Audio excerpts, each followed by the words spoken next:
Break के बाद एक बार फिर से आप सभी दर्शकों का अन्नदाता कार्यक्रम में स्वागत है। बढ़ते हैं अगली प्रस्तुति की ओर।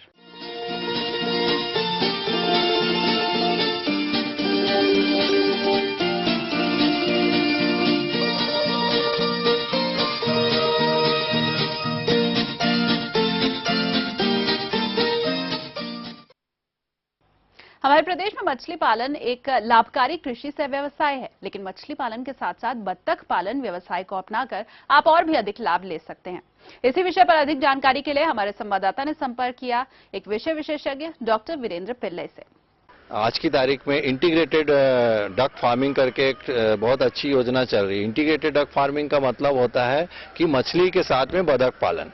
आप गाँव में देखते होंगे जहां जहां भी मछली पल रहा है, तो वहां पे आप देखेंगे कि मछलियों के उस ठहरे हुए पानी में लहर बनाने के लिए किनारे किनारे में आप देखेंगे तार या रस्सी बना के या फिर लकड़ी लेके किसी आदमी बैठे रहते हैं जो कि लहर पैदा करते हैं हिला के पानी को, जिसके कारण क्या होता है कि ऑक्सीजन बहुत ज्यादा मिलता है पानी के टकराव से और मछली जो है अपना वजन जो है जल्दी बढ़ाती है। तो इसके लिए लोगों ने बोला कि ऐसा कब तक चलेगा, तो वैज्ञानिकों ने रिसर्च किया, ये किया और आखिरी में पाया कि अगर हम साथ बतख पालन को मछली के साथ करते हैं तो बतख का क्या है कि खुद पानी में तैरते रहती है, जिसके कारण हमेशा लहर बनती रहती है। इसके कारण क्या होता है ऑक्सीजन की कैपेसिटी बढ़ जाती है और मछली का जो है ग्रोथ बहुत होने लगता है।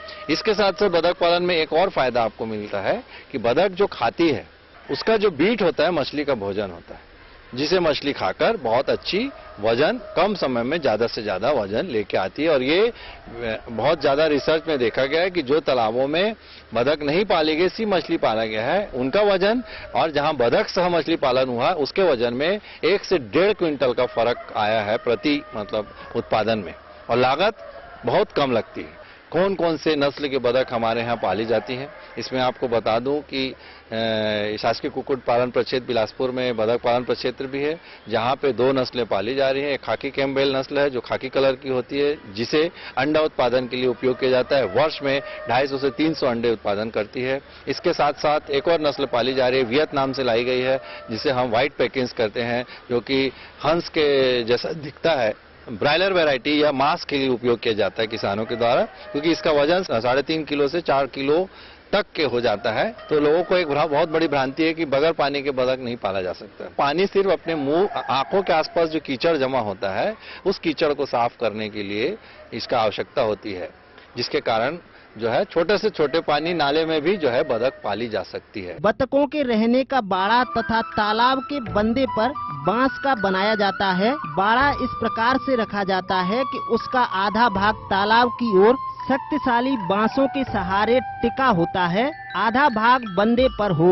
इस तरह के बाड़े को रखने का प्रमुख कारण यह होता है कि बतखों द्वारा किया गया मल मूत्र तथा बतखों द्वारा बचा हुआ आहार एवं उसके द्वारा गिराया हुआ आहार तालाब में गिरता है, जो कि मछलियों के लिए भोजन का काम करता है। किसान भाइयों, इसके अंतर्गत 1 हेक्टेयर तालाब में हम 500 से 600 बतख तथा 5000 से 6000 अंगुलिकाओं का पालन कर वर्ष में अधिक से अधिक लाभ प्राप्त कर सकते हैं। भोजन तथा पोषण प्रबंधन, इसके तहत प्राय बतखों को भोज्य पदार्थ गीला करके ही दिया जाता है, क्योंकि सूखे भोज्य पदार्थ को बतखों द्वारा निगलने में कठिनाई होती है। प्राय बतखों को प्रतिदिन 80 से 150 ग्राम तक आहार दिया जाता है। आहार में प्रयुक्त होने वाले अवयव इस प्रकार हैं।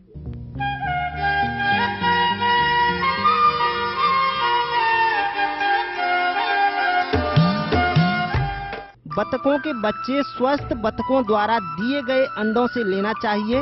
उचित साफ सुथरा वातावरण बतखों को देना चाहिए। 0.4 हेक्टेयर क्षेत्रफल का तालाब बनाना चाहिए। तालाब हमेशा उस स्थान पर ही बनाना चाहिए जहां स्वच्छ जल की साल भर उपलब्धता हो। तालाब बनाने के लिए चिकनी मिट्टी सर्वोत्तम मानी जाती है। जहां तक मछलियों के चयन की बात है तो भारतीय मेजर कार्प के अंतर्गत कतला, रोहू, मृगल या नैन तथा विदेशी कार्प के अंतर्गत सिल्वर कार्प, ग्रास कार्प और कॉमन कार्प आती है। आजकल मत्स्य पालक सेमी इंटेंसिटी या इंटेंसिटी तकनीक अपना रहे हैं। इस तकनीक में प्राय 5 से 10,000 अंगुलिकाएं प्रति हेक्टेयर तालाब में संचित की जाती हैं, जबकि सघन मत्स्य पालन में 10,000 से 25,000 अंगुलिकाएं प्रति हेक्टेयर के हिसाब से संचयन की जाती हैं, जिनमें सतह भक्षी 40%, मध्यम सतह भक्षी 20%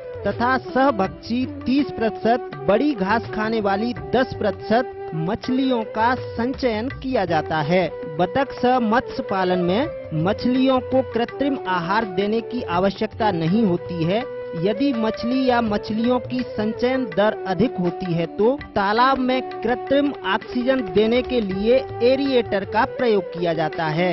जब संचित मछलियों का आकार 8 से 10 सेंटीमीटर या अंगुली के आकार से थोड़ा बड़ा हो जाए तो बतखों को तालाब में छोड़ना चाहिए। यहाँ एक बात और बताना लाजमी है, जहाँ तक टीका और दवाई की बात है, मुर्गी में अगर 10 से 15 टीके लगते हैं उसके जीवन काल में, तो बतख को 2 से 3 टीके भी पर्याप्त होते हैं। और कहीं कहीं तो हमारे क्षेत्र में जैसे फाउल कॉलरा है या डक प्लेग है, डक कॉलरा है, इस तरीके की कुछ बीमारियां हैं जो हमारे यहाँ क्षेत्र में अभी तक तो नहीं पाई गई।